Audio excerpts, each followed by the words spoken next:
Hello student, अभी तक हमने फुलकारी व्हाट इज़ फुलकारी, फुलकारी क्या होती है और फुलकारी हम किसको बोलते हैं, इस टॉपिक पे बात की है। फुलकारी एम्ब्रॉयडरी का नाम है जो कि हमारी पंजाब में बहुत प्रसिद्ध एम्ब्रॉयडरी में से एक है, जो पंजाब में बहुत अच्छे से की जाती है। जो फुलकारी के जन्मदाता है वो पंजाब को ही माना जाता है। वहाँ की जो लेडीज़ें होती हैं वो फुलकारी एम्ब्रॉयडरी को बहुत अच्छे से करती हैं। उन्होंने फुलकारी एम्ब्रॉयडरी को अपने दुपट्टों पे, अपने स्कार्फ पे, अपने शॉल्स पे बहुत ज़्यादा प्रसिद्ध किया है। तो फुलकारी, आइए स्टार्ट करते हैं अपना Phulkari topic unit 2।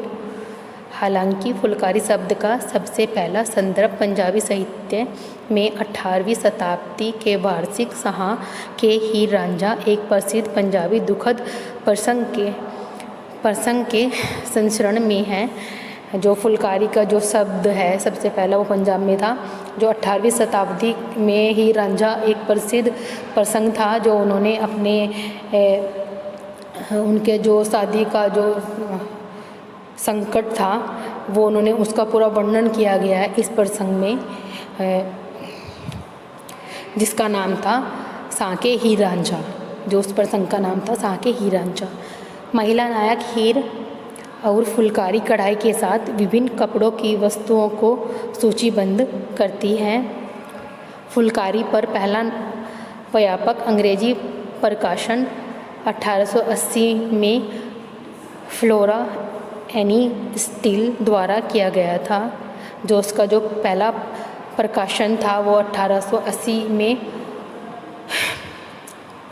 Flora any steel द्वारा किया गया था, जहां उन्होंने विभिन्न शैलियों का वर्णन किया। वहाँ इस प्रकाशन में उन्होंने विभिन्न शैलियों का वर्णन किया गया है, अलग अलग शैलियों को उकेरा गया है, अलग अलग शैलियों के बारे में इस पे बात की गई है और चित्र रूप में किसमें प्रकाशित है। और इसमें मतलब चित्र भी बनाए गए हैं, अलग अलग चित्र को उकेरा गया है। अपने वर्तमान स्वरूप में फुलकारी कढ़ाई 15वीं शताब्दी से लोकप्रिय है। पाल 1960 का मानना है कि इसके मूल में कोई फर्क नहीं पड़ता। फुलकारी का काम विशिष्ट पंजाबी है।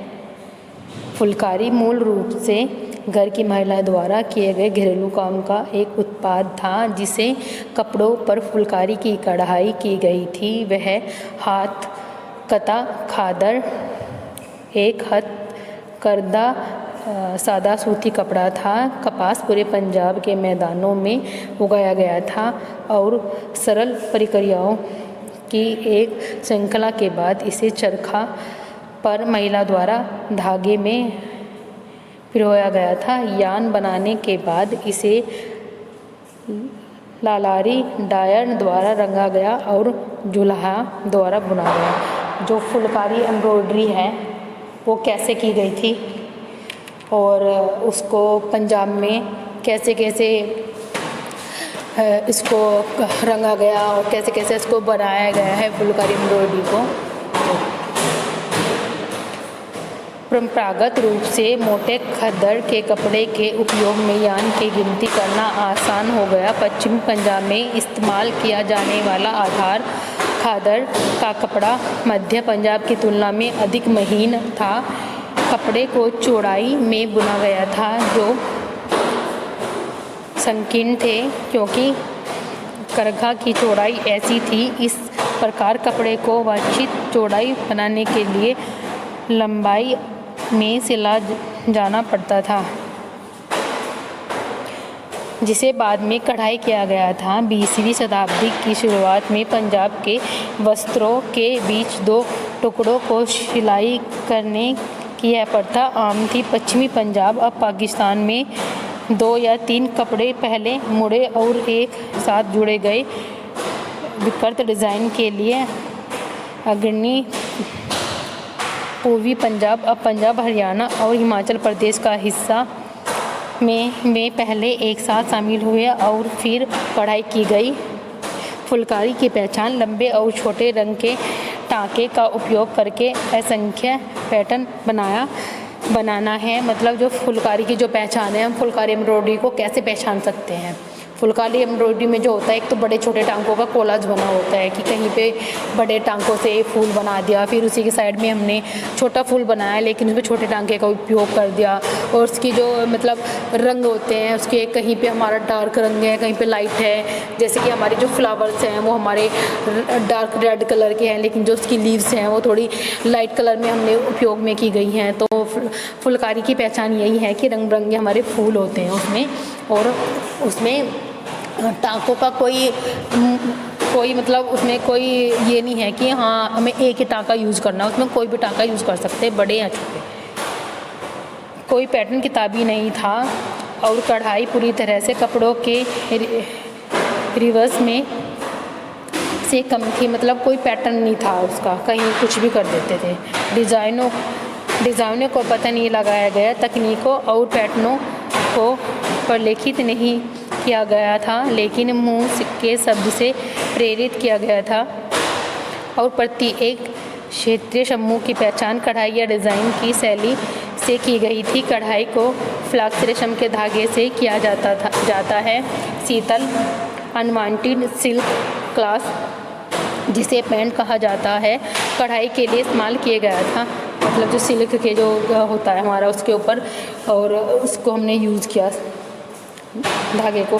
यह धागा कश्मीरी, अफ़गानिस्तान और बंगाल से आया था। जो ये धागा यूज़ किए थे हमने, यहाँ हमारे कश्मीर और अफ़गानिस्तान से आते थे और बड़े शहरों में ललाकारियों द्वारा रंगा गया था।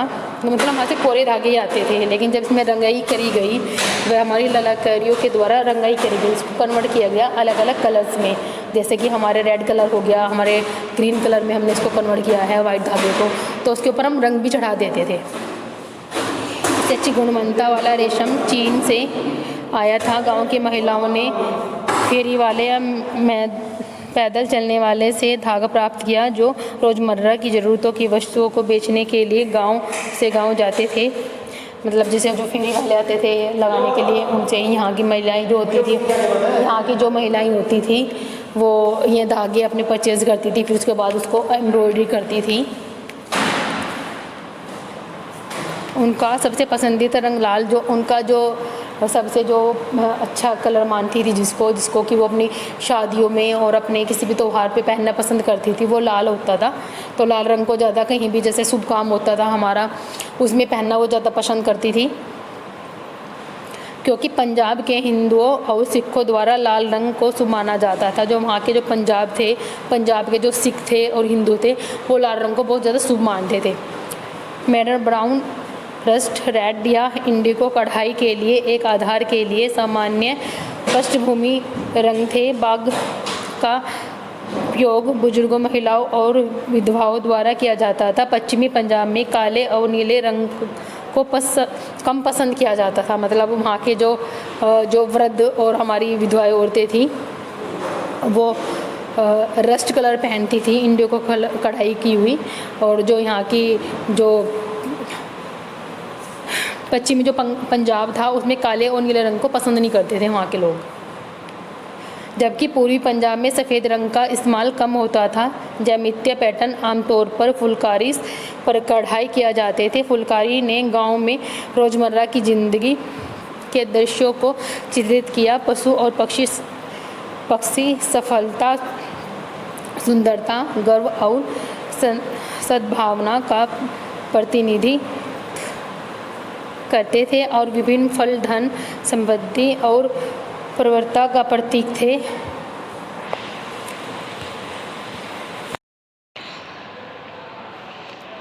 हेलो स्टूडेंट, अभी तक हमने फुलकारी, व्हाट इज़ फुलकारी, फुलकारी क्या होती है और फुलकारी हम किसको बोलते हैं, इस टॉपिक पे बात की है। फुलकारी एम्ब्रॉयडरी का नाम है, जो कि हमारी पंजाब में बहुत प्रसिद्ध एम्ब्रॉयडरी में से एक है, जो पंजाब में बहुत अच्छे से की जाती है। जो फुलकारी के जन्मदाता है वो पंजाब को ही माना जाता है। वहाँ की जो लेडीज़ें होती हैं वो फुलकारी एम्ब्रॉयडरी को बहुत अच्छे से करती हैं। उन्होंने फुलकारी एम्ब्रॉयडरी को अपने दुपट्टों पे, अपने स्कार्फ पे, अपने शॉल्स पे बहुत ज़्यादा प्रसिद्ध किया है।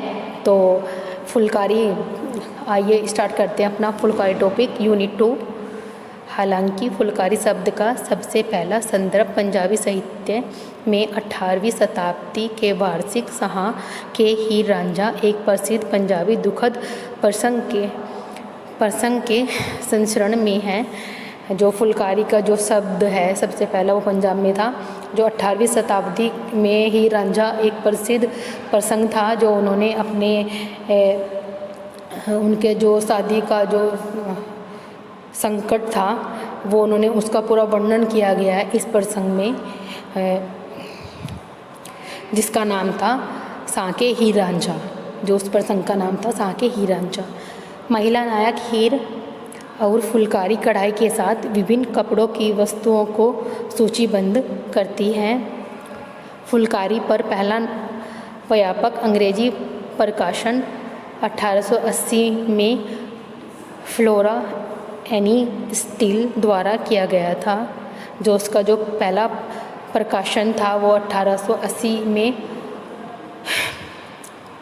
फ्लोरा एनी स्टील द्वारा किया गया था, जहां उन्होंने विभिन्न शैलियों का वर्णन किया। वहाँ इस प्रकाशन में उन्होंने विभिन्न शैलियों का वर्णन किया गया है, अलग अलग शैलियों को उकेरा गया है, अलग अलग शैलियों के बारे में इस पे बात की गई है और चित्र रूप में किसमें प्रकाशित है और इसमें मतलब चित्र भी बनाए गए हैं, अलग अलग चित्र को उकेरा गया है।